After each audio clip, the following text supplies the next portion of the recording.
afternoon, brothers and sisters in Christ. Thank you for joining me as we review today's sermon on Matthew 27:45 through 61.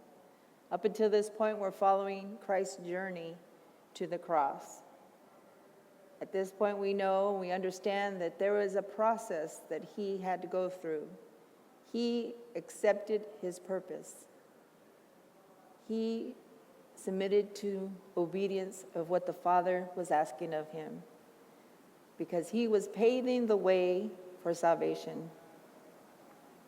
Even though he was mocked, even though he was betrayed, even though there was still unbelief amongst the people, he still continued to be obedient and moving forward.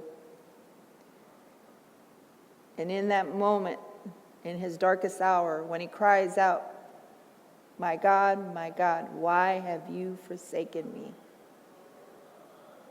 We understand that he was not forsaken. Though he felt alone and abandoned in his time of need, God never left him. The Father never left him. And it is in that we can follow his example as we pick up our own cross and move towards Christ. We are never forsaken. Though we go through trials, though we have upsets in our lives, we always know that God is with us. And up until that very moment when he gave his last breath, it says that he gave up his ghost. He gave up his spirit. He laid it all to God. That's the very thing that we need to do, is surrender to God. We need to surrender our lives, surrender our relationships, surrender our worries, our fears, our anger, our hatred, our high-mindedness. We need to surrender it all to him. And in that moment that we surrender, we can have victory in Christ.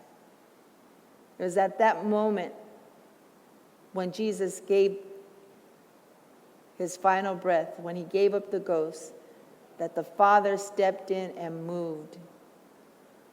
The veil was torn, the earth shook, the rocks broke open, and the dead in Christ rose. And that's the very thing that he can do for us when we release everything over to him. We can have victory. He can allow the dead things in our lives to come alive. He can move obstacles. He can shake up things. He can be the provision that we need, the peace that we need, the joy that we need, the healing that we need. Once we surrender to him, we have victory. For through him, all things are possible. I love you to life. Be blessed.